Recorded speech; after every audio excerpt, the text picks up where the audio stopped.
Cristianos se encuentran en una batalla que ya está ganada.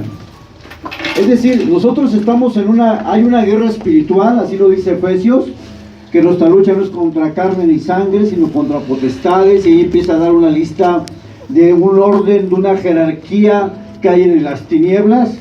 Pero lo primero que tú y yo debemos de saber antes de comenzar a entrar en el tema, es que tú y yo tenemos que tener claro que estamos peleando una batalla ganada.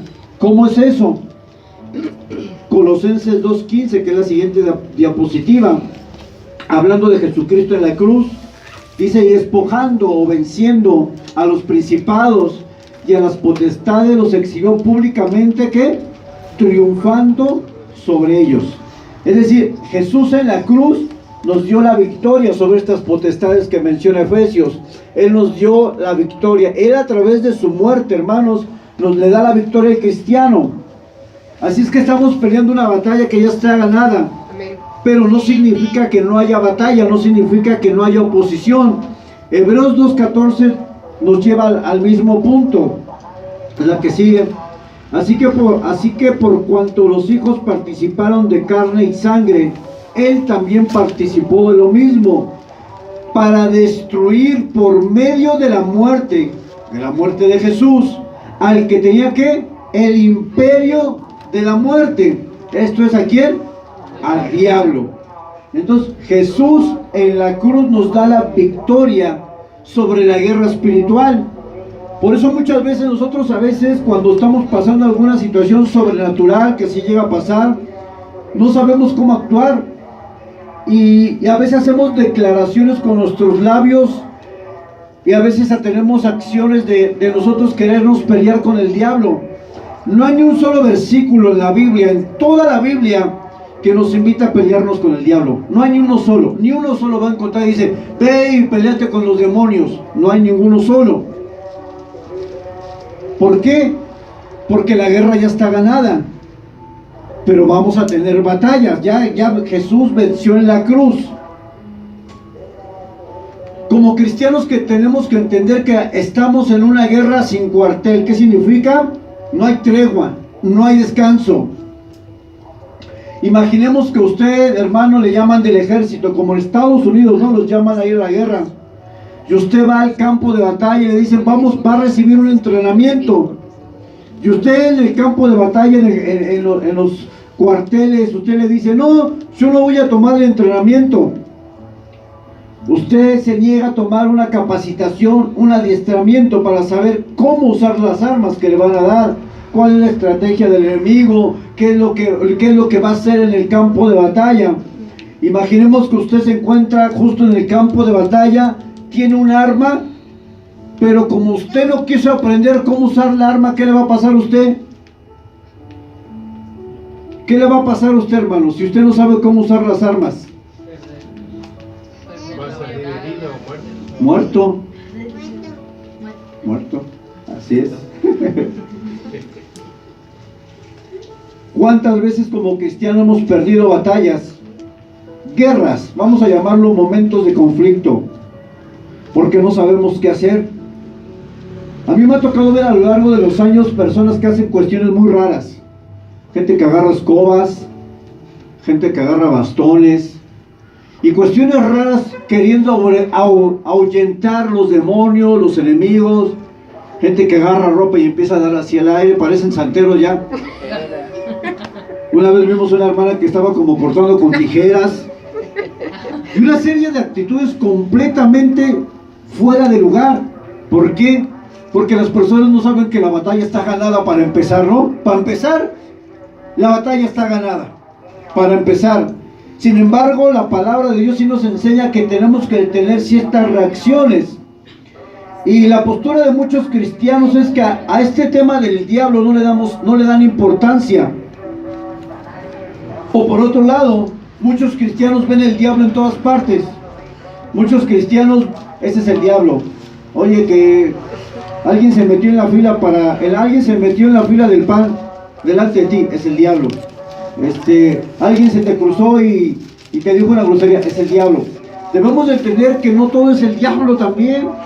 Debemos de entender que muchas de las cuestiones que nosotros vivimos son consecuencia de nuestras acciones. Pero también tenemos que reconocer a la luz de la Escritura que también el diablo está operando para destruirnos. Job es el ejemplo más claro de cómo opera el diablo. Pero es el ejemplo más claro de la posición que tiene el diablo con respecto a Dios. El diablo está por debajo de Dios. A veces podemos decir, es que hay dos fuerzas, una del bien y una del mal, como si las dos se equipararan en el mismo poder. No, hermanos, jamás. El diablo tiene que pedirle permiso a Dios para tocar a uno de sus hijos, si es que el Señor quiere, ¿verdad? Porque la Biblia enseña que Jesús, que Dios, perdón, le dijo a Satanás: por ahí tengo a alguien que es justo. A ver, vamos a probarlo. Dios promovió la prueba de Job. ¿Qué dice? Es como si ahorita se estuviera pasando un problema tras otro, tras otro, tras otro, y yo de repente digo, vamos a reprender al diablo. Hay que discernir, no todo es el diablo. Porque si alguien nos mandara un WhatsApp con todos los problemas que le pasaron a Job, ¿usted qué diría? Es el diablo, te está destruyendo. Cuando no sabemos que Dios mismo fue el que, ¿qué? El que lo aventó el que le dijo, a ver, vamos a probarlo. Por la falta de conocimiento bíblico muchas veces hacemos acciones y decimos palabras totalmente equivocadas, que son erróneas a la luz de la Escritura. Y lo primero que quiero que veamos el día de hoy son algunos nombres del diablo. Y ahora que hemos estado viendo los atributos de Dios y los nombres de Dios, los nombres de Dios y los atributos de Dios muestran el carácter de Dios, ¿cierto? Pues ¿qué creen? Que en el diablo pasa lo mismo. Sus nombres muestran su carácter, quién es él, cómo opera, cuál es su naturaleza. Y vamos a la siguiente diapositiva. Nombres, a la siguiente.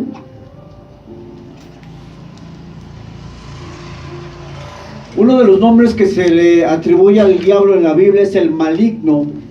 Eso viene en Efesios. Lucero de la mañana, cuando se relata en Isaías la caída, ¿verdad?, de Satanás. El diablo. Aquí ponga atención.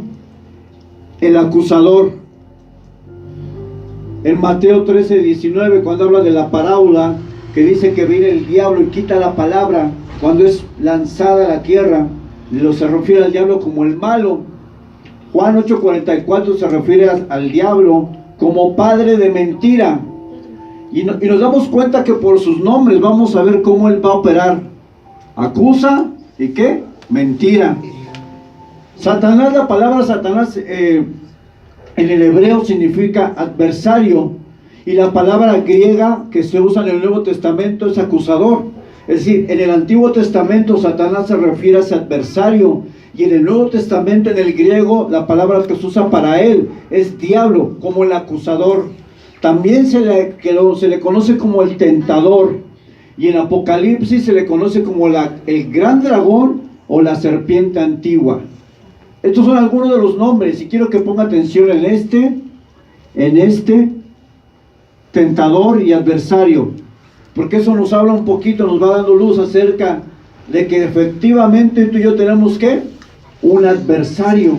Efectivamente. Vamos a la siguiente. Pero también me llama la atención que a Satanás se le atribuyen estos títulos como príncipe de este mundo, como Dios de este siglo y como príncipe de la potestad del aire.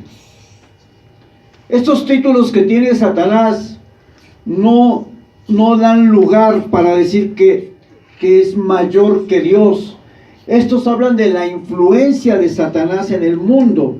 Dice la palabra que él ha cegado el entendimiento de las personas para que no les resplandezca la luz del Evangelio. Hay un poder que opera. La mayoría en el mundo son cristianos o son inconversos. Dijimos que en el mundo hay 8 millones de personas y que el número de cristianos ¿qué? Es muy poco. Nos podemos dar cuenta en nuestro entorno que impera una mayor maldad, ¿no? Porque el Dios de este siglo tiene enceguecido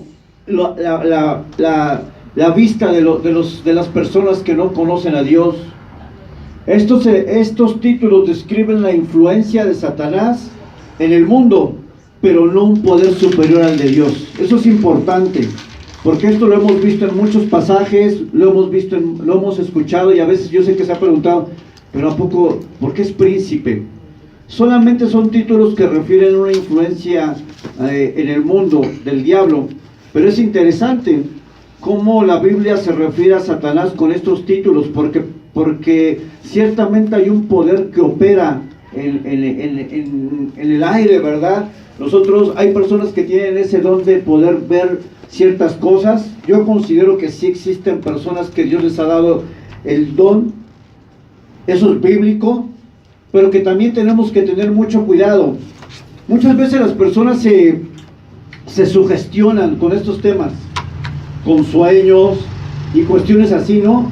Numerología hebrea, y luego que viene el eclipse, viene el eclipse, ¿no? Y la gente empieza a sugestionarse, y la gente empieza a postear, se va a acabar el mundo, va a venir Cristo, cuestiones así como de ese tipo. ¿Saben por qué sucede? Porque no conocemos bien la Escritura, y entonces caemos en errores completamente doctrinales que nos alejan de la verdad de la palabra de Dios. Por eso usted debe tener mucho cuidado. Cuando nosotros no nos damos a la tarea de conocer un poco más la palabra, vamos a caer en errores doctrinales, y mucha gente se atreve a decir que en esta hora del eclipse Cristo va a venir, o cuestiones de esas. Cuando la Biblia es clara, con respecto a la venida, la Biblia es clara, y hay un argumento que destroza cualquier argumento. ¿Cuál es el argumento bíblico para decir sobre el regreso de Cristo? Cuando la gente dice, no, que va a venir en mayo, que va a venir en diciembre, gente que se ha levantado para dar fechas, y gente que no, después de este suceso va a venir. ¿Cuál es el argumento sólido y bíblico que desmenuza cualquier teoría, ¿sí? Cualquier teoría que alguien diga, sea quien sea? ¿Cuál es? Las 7 trompetas. No. ¿Cuál es el argumento bíblico que puede sustentar el que nosotros no podemos saber prácticamente? El día y la hora nadie lo sabe. El día y la hora. Nadie lo sabe. ¿Qué dice la Biblia sobre eso? Ni siquiera los ángeles lo saben. ¿Qué dice? Ni siquiera Jesús mismo. Dice, el único que lo sabe, ¿quién es? Dios. Entonces, ¿no ha visto usted alguna vez algún predicador que ha dicho, viene en diciembre, o va a venir después de este suceso del eclipse, y gente que empieza a hablar cosas así? La Biblia es clara con eso. Nadie lo sabe. Punto. Nadie lo sabe. Cuando usted escuche, no, que se levanta un profeta de los profetas que hoy conocemos, un apóstol, o toda esa cuestión de maestros falsos, y que se atreven a pronunciar o dar fechas que Jesucristo va a regresar en cierto tiempo. Incluso un predicador muy famoso, que es muy conocido por todos, y que sé que alguno lo sigue o ha escuchado sus predicaciones, se atrevió a decir que Cristo iba a regresar en una fecha, y después en el público dijo, me equivoqué, pidió perdón. Fíjese cómo una persona tan estudiada, porque son personas que han estudiado mucho la Biblia, de repente se chispota y dice, no, Jesucristo viene en diciembre porque la numerología hebrea, y empiezan a sacar cálculos, y la gente se sugestiona de verdad y dice, va a regresar, Jesucristo viene después de esto. No sucede como él dice. Obviamente la Escritura dice que cuando alguien dice una palabra y que no sucede, es un ¿qué? Falso profeta, porque no lo dijo de parte de Dios, no fue Dios, sino de ¿qué? De su propio corazón. Entonces nosotros tenemos que tener cuidado. Cuando usted escuche a alguien que empieza a decir, no, que Cristo regresa, y que... Vamos a buscar después el versículo que dice que nadie sabe ni la hora ni el día, y que la Biblia ratifica constantemente en Mateo acerca de las parábolas de las 10 vírgenes, y vienen 3 parábolas continuas que lo que dan a entender es que Él va a venir como ¿qué? Como ladrón en la noche. ¿Un ladrón va a avisar cuando viene? No, ¿verdad? Por eso debemos de estar ¿qué? Preparados, hermanos, porque no sabemos el día ni la hora. Estos son algunos de los nombres. Y quiero ir al siguiente punto, donde con ese voy a tocar 2 puntos y ahí vamos a terminar. Tenemos mucho tiempo para estudiar esto. Vamos a estudiar esto por 3 meses o más tal vez. Vamos al siguiente punto. Y quiero preguntarles, pon la diapositiva y hacerles esta pregunta. ¿Cómo obra el enemigo en contra de nosotros? Bíblicamente, ¿qué dice la Biblia? ¿Qué dice la Biblia? ¿Cómo obra Satanás, nuestro adversario, el acusador? ¿Cómo obra en contra de nosotros? ¿Cómo opera? ¿Qué hace? ¿Quién puede responder? Nos acusa constantemente. Sus nombres lo dicen. Con la mentira, con la difamación. Difamación. Estamos haciendo inconscientemente. Pecado. Vamos a la siguiente y vamos a ver dos aspectos solamente y con eso vamos a tener para poder aprender. Aquí tenemos 5 maneras bíblicas. Eso es bíblico. Yo no voy a decir, no, el enemigo hace esto y no voy a presentar un sustento bíblico. Bíblicamente, esta es la forma que opera. Pero también estos mismos puntos van a desprender otros. De estos vamos a sacar otras maneras que el enemigo opera. Pero bíblicamente, la Biblia, usted busca el versículo y esto es lo que usted va a encontrar. Y vamos a empezar con las maquinaciones. Vamos a empezar desde aquí, que es 2 de Corintios 2, 8 al 11. Y vamos todos a la Biblia.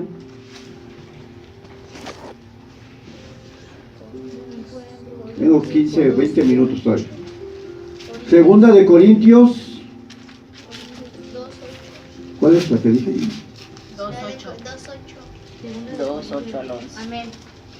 Pero fuerte, fuerte, fuerte. Dice: por lo cual os ruego que confirméis el amor para con él, porque también es para este fin os escribí, para tener la prueba de si vosotros sois obedientes en todo. Sí. Me faltó el último. Dice, Y al que vosotros y al que vosotros perdonáis, y yo también, porque también yo lo he perdonado. Si algo he perdonado por vosotros, lo he hecho en presencia de Cristo, para que Satanás no gane ventaja de alguno sobre nosotros, pues no he ignorado sus maquinaciones. En este contexto de este pasaje, ¿de qué manera Satanás gana ventaja de acuerdo a lo que dice Pablo en esta porción? ¿Cuál es el tema principal? ¿Cómo gana ventaja el enemigo de acuerdo a sus versículos? Hay una palabra ahí clave. ¿Cuál es? No. Perdón. El pasaje está hablando de perdonar. Léalo bien. Lo voy a leer. Porque también para este fin os escribí, versículo 9, para tener la prueba de si vosotros sois obedientes en todo. Perdón y obediencia. Y al que vosotros perdonáis, yo también, porque también yo lo que he perdonado, si algo he perdonado por vosotros, lo he hecho en presencia de Cristo. ¿Para qué? La palabra para qué es una conjunción que te va a dar el resultado de lo que se menciona atrás, o sea, los versículos anteriores. El para qué o el por qué da la razón de lo que Pablo escribe. ¿Para qué? Para que Satanás no gane ventaja alguna sobre vosotros. De acuerdo a este versículo, ¿cómo Satanás gana ventaja de los cristianos cuando qué? No perdonamos. Cuando usted no perdona, usted está dando ventaja a Satanás en su vida. El diablo viene a su vida y a través de la falta de perdón, él está operando en su corazón y en su mente. Porque la falta de perdón no solamente es un estado interno del hombre, es algo que se expresa en palabras, se expresa en acciones, se expresa en pensamientos y se expresa en incluso la falta de perdón se expresa en enfermedades. ¿Sabía que la falta de perdón trae enfermedades? Hicieron un experimento de una persona que tenía una contienda contra alguien y se dieron cuenta que a falta del perdón esta persona empezó a reflejar ciertas enfermedades físicas. y era cristiana, ¿verdad? Y le dijeron que tenía que perdonar. Cuando esta persona perdona, de alguna manera sobrenatural, vamos a decirlo así, esa persona empieza a tener mejoría. La falta de perdón no solamente afecta tu relación con Dios, afecta tu relación con otros, te afecta físicamente, te va alejando cada vez más de la presencia de Dios, pero Satanás está obrando ahí y está ganando ventaja. ¿De qué manera gana ventaja? Porque la persona que no perdona es una persona que se aleja de la presencia de Dios cada vez más y más y más. Porque lo que nos muestra la cruz es la más grande muestra de perdón que alguien va a poder hacer por nosotros. Nosotros perdonamos, como dice Pablo, porque fuimos perdonados por Jesús, por el Señor en la cruz.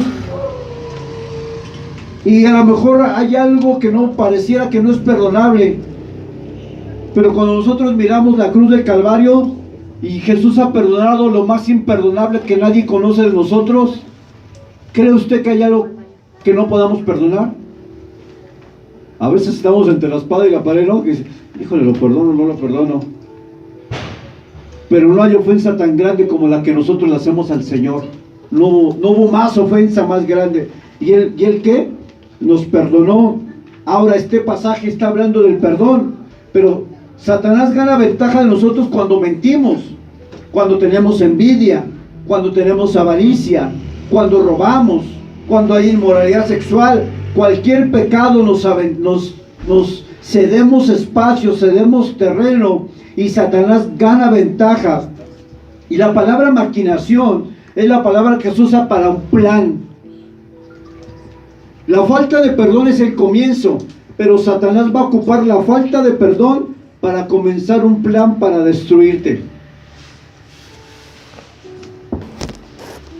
Una persona puede pasar años sin perdonar, años. Bueno, a mí me pasó una vez, ¿no? Y yo sé que a lo mejor usted también le ha pasado, años sin perdonar. Hay jóvenes que en la actualidad no han podido perdonar a su madre o a su padre después de 20, 30 años. Es increíble. Es increíble. ¿Y sabe qué es lo que está haciendo esa falta de perdón en el corazón de esta persona? Merma su fe, merma su relación con Dios. Obviamente que la falta de perdón es un pecado muy grave delante de Dios. ¿Por qué? Porque cuando nosotros no perdonamos, no mostramos a Cristo en nuestras vidas y reflejamos a alguien que no tiene a Cristo. La falta de perdón conlleva muchas raíces que van destruyendo la vida del cristiano. ¿Cuál es el arma espiritual en contra de la falta de perdón? ¿Cuál es el arma espiritual que podemos ocupar? ¿Cuál?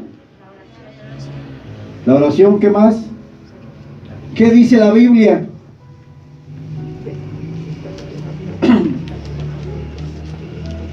Busquen Juan 1:9 y Proverbios 28:13. Vamos a ver dos armas que podemos ocupar cuando estamos en esta situación de las maquinaciones y los planes del enemigo para nuestras vidas. Primero de Juan 1:9, ¿qué dice?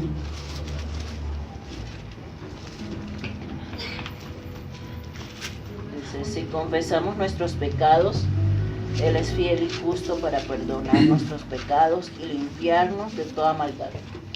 ¿Cuál es el arma que ocupamos para esta situación? La confesión. La confesión es una palabra que se usa cuando tú te pones de acuerdo con alguien en algo que tú reconoces que está mal. Cuando tú confiesas a Dios tu pecado, estás diciendo: Señor, yo reconozco delante de ti que yo pequé. Yo estoy de acuerdo que lo que estoy haciendo va en contra de tu palabra y tu voluntad. Cuando tú confiesas tu pecado a Dios, cuando tú confiesas y vienes delante de Él y reconoces que estás mal, dice la palabra que entonces en la confesión encontramos perdón. Y así que cualquier pecado que haya en nuestra vida, debe haber una confesión para ser libres. Dice que encontramos perdón porque la naturaleza de Dios es que Él es fiel. Así es que ¿cómo podemos nosotros luchar contra esta artimaña del enemigo cuando somos aventajados por cualquier tipo de pecado? La confesión.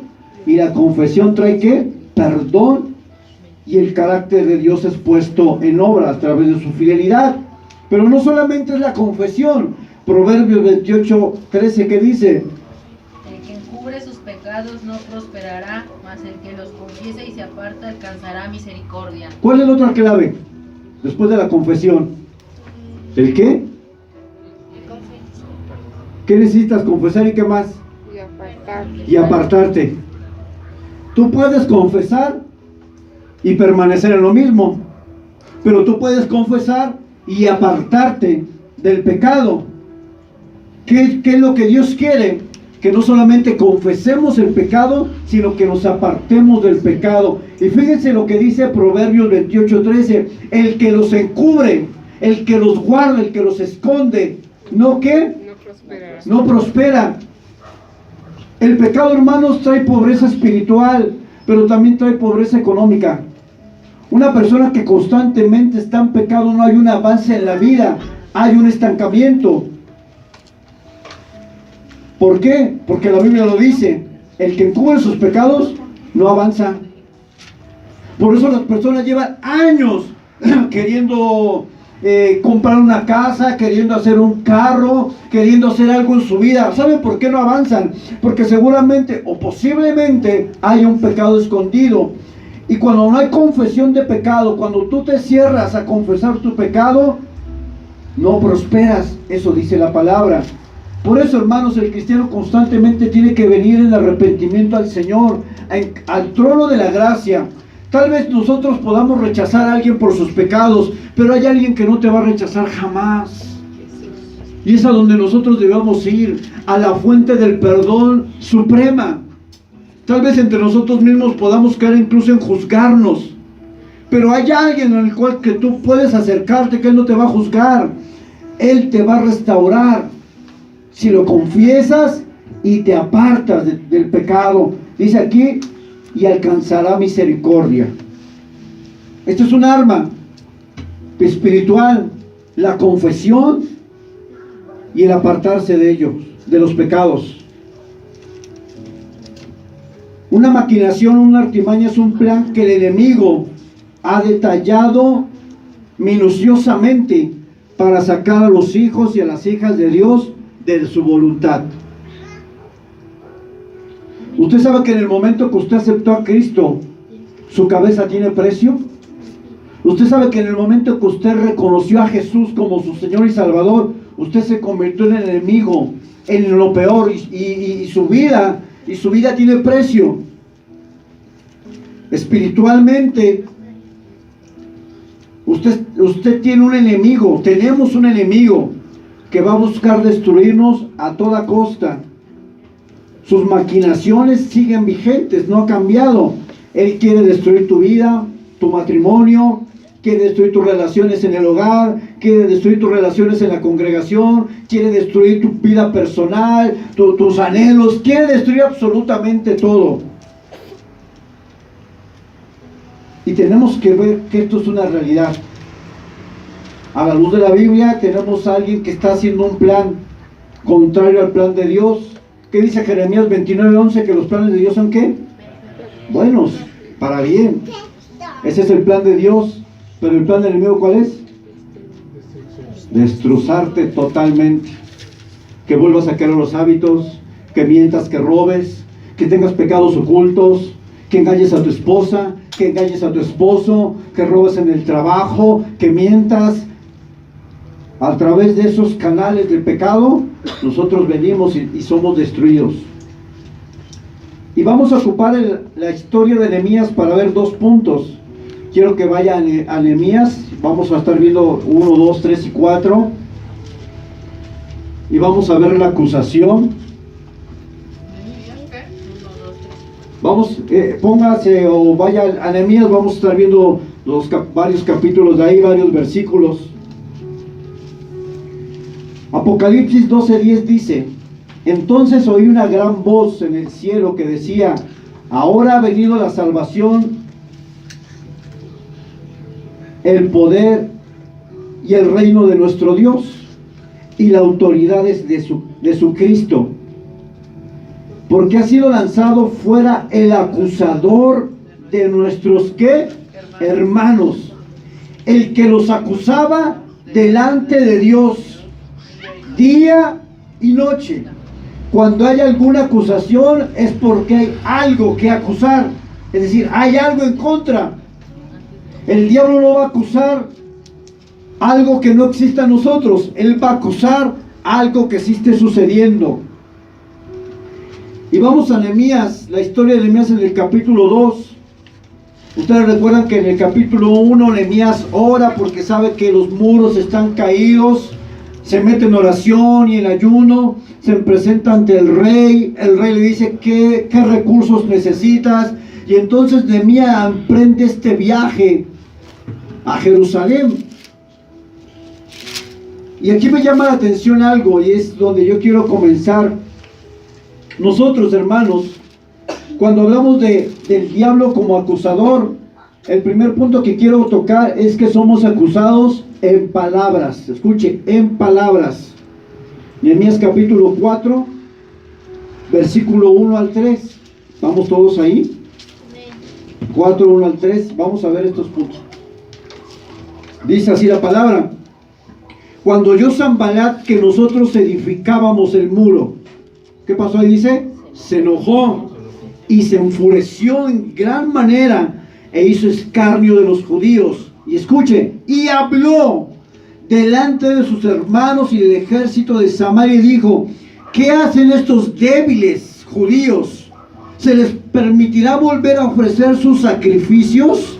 ¿Acabarán en un día? ¿Resucitarán de los montones del polvo las piedras que fueron quemadas? Y estaban junto a él Tobías amonita, el cual dijo: lo que ellos edifican del muro de piedras, y si subiera una zorra, lo derribará. ¿Cuál fue el ataque que recibe Nehemías y todos los que estaban con él? ¿Cuál fue el ataque? Las palabras.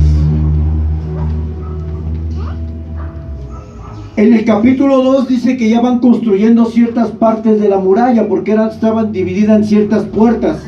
Y dice, reconstruyó la puerta y el pórtico, y ya había un avance de construcción.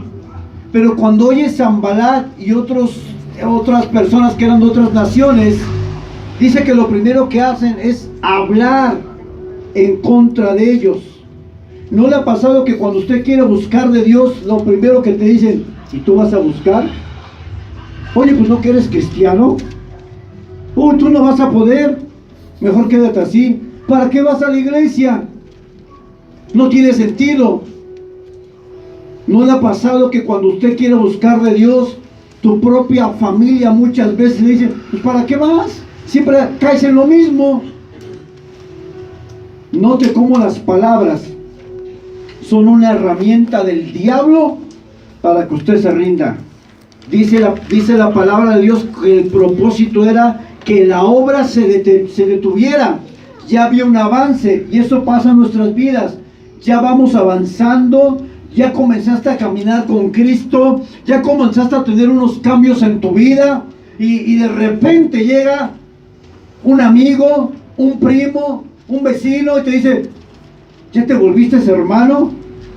Aleluya. Pero ¿para qué vas a la iglesia? No vas a poder.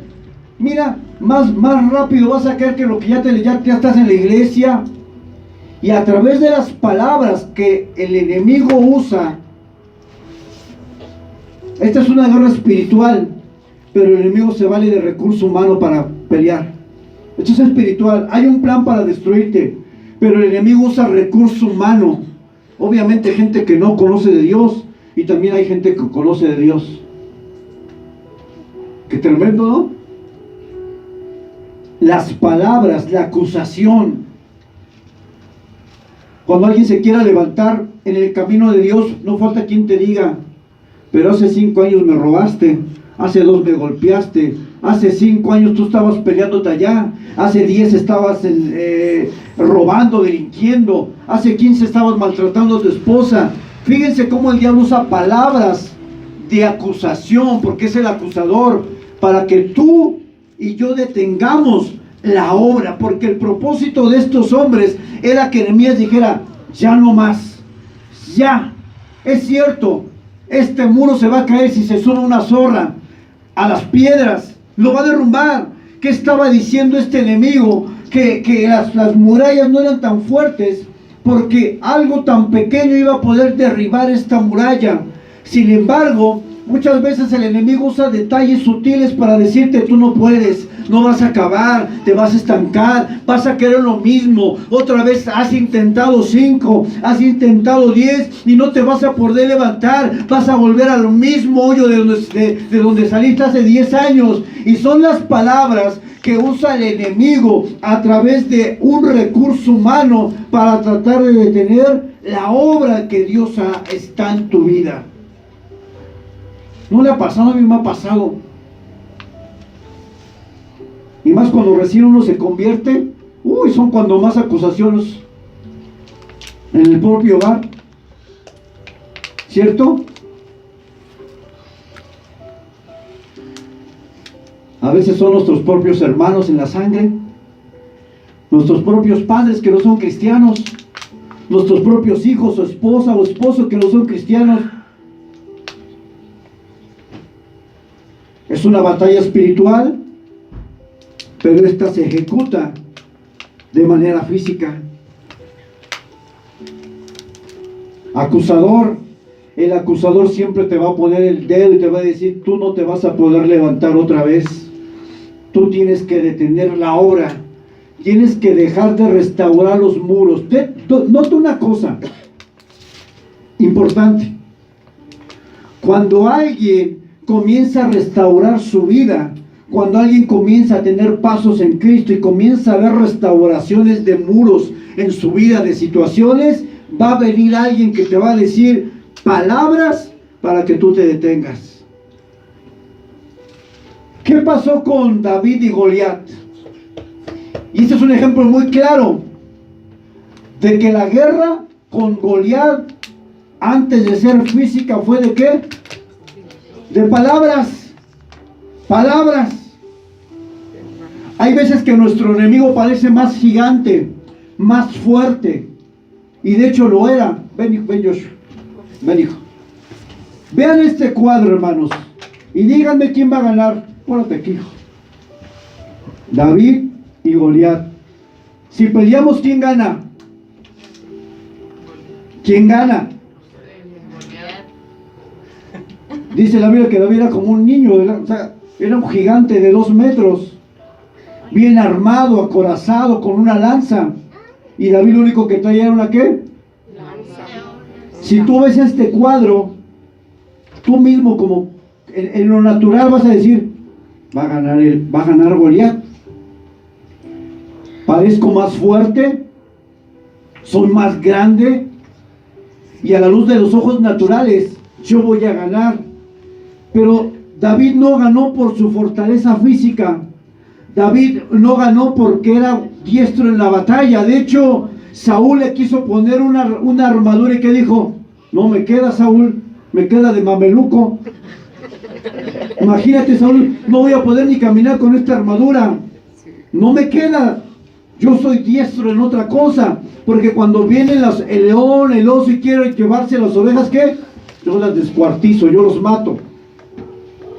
En la batalla física, David tenía la ventaja, pero la Biblia dice que nosotros no vamos a vencer con espada, con fuerza física, sino con la presencia de Dios en nuestras vidas. El gigante que iba con David no era mucho más grande que el gigante que tenía enfrente. Dice la Biblia en Isaías que la tierra es el estrado de los pies de Dios. El gigante que caminaba con David no era un gigante que su fuerza fuera incluso limitada. Era el Dios de los cielos y el Dios de los escuadrones de Israel. Así es que cuando Goliat desafía a David, Goliat no entendía que con David caminaba uno más grande que él mismo y que todos los ejércitos filisteos. David caminaba con Dios, con el Hijo, con el Padre, con el Espíritu. David iba a ganar la batalla no por fuerza física, sino porque Dios estaba con él y está con nosotros. Y aunque el enemigo se levante, aunque haya gigantes que se levanten en nuestra vida, no vamos a perder. No porque seamos fuertes, que tengamos capacidad o incluso mucho conocimiento. Vamos a ganar porque Dios está con nosotros. Y en la cruz somos más que vencedores. ¡Aleluya! Dar un aplauso al Señor. ¿Quién va a ganar? Nosotros.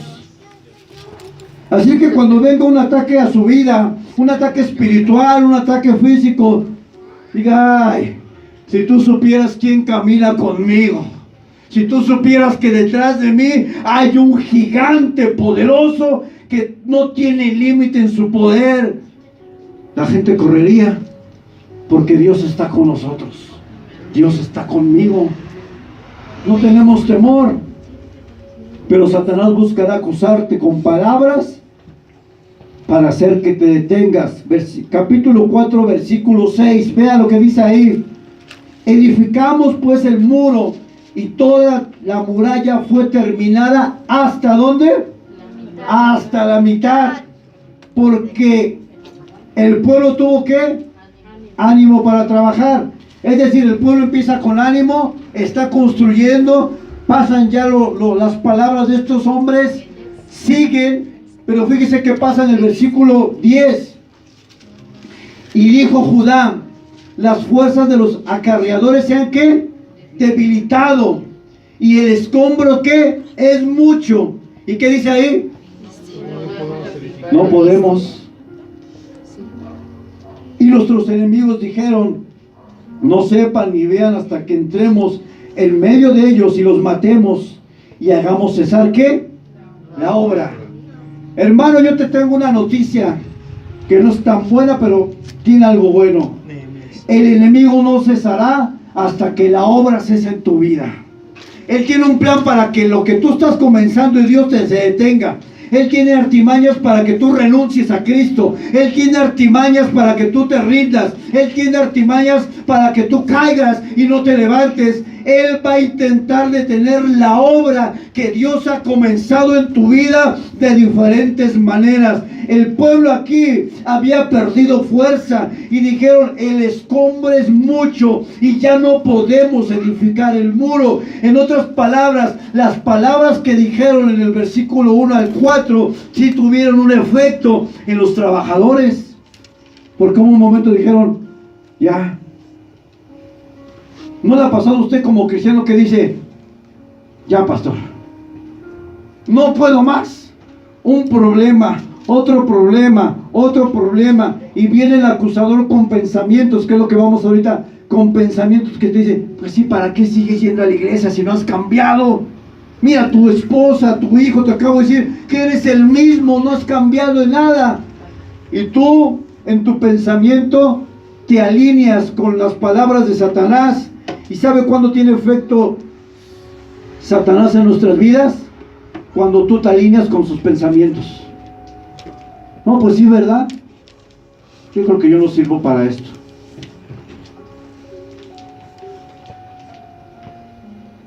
Por eso la batalla se lleva en la mente. Y es en la mente donde muchas veces hemos perdido las guerras. Versículo 14: después miré y me levanté y dije a los nobles y a los oficiales y al resto del pueblo: no temáis delante de ellos, acordaos del Señor grande y temible, y pelead por vuestros hijos y por vuestras hijas y por vuestras mujeres, por vuestras casas. Cuando oyeron nuestros enemigos lo que habíamos ¿qué? Entendido, es decir, Nehemías les dice, acuérdate que quién va contigo, acuérdate que esta obra no es tuya, es de Él. Si Él lo determinó, esta obra se va a completar, porque su palabra dice, lo que Él comienza, lo acaba. Acuérdense de su poder, Él es grande y temible, y cuando ellos entienden la palabra y la promesa, entonces vuelven a construir el muro, vuelven a levantarse. Hoy tienes que entender que no se trata de tu capacidad, sino de la palabra de Dios y de sus promesas en tu vida. Las palabras afectan pensamientos y los pensamientos afectan acciones. Mientras nosotros, hermanos, no entendamos que el Dios que camina con nosotros es un gigante, que no debemos de temer en contra de las acechanzas del enemigo, porque nuestra batalla ya está ganada. Ya ganamos, porque Cristo está con nosotros. Pero aún así vas a tener batallas, y hasta aquí vamos a acabar solamente con esto, con la acusación. Nos falta la mentira y estas tres de acá, y así vamos a ir poco a poco, vamos a orar. Pero antes de cerrar este tema, yo quiero decirte una cosa, y quiero que esta palabra, yo creo que el Señor la está hablando para alguien. El enemigo va a tratar de detener la obra que ha comenzado en tu vida. Va a haber personas que te van a acusar, va a haber personas que te van a decir palabras para que tú retrocedas, pero acuérdate que tú no vas solo, vas con Dios. No te detengas, porque el que camina contigo es mucho más grande que el que está allá afuera en el mundo. Dice Jesús, yo he vencido al mundo. Ya está vencido el mundo. ¿Cuáles son los tres enemigos del cristiano? El diablo, el mundo y él mismo. Y los tres están vencidos en la cruz. Los tres. Póngase de pie, vamos a orar por esta palabra simplemente, y vamos a orar por las peticiones.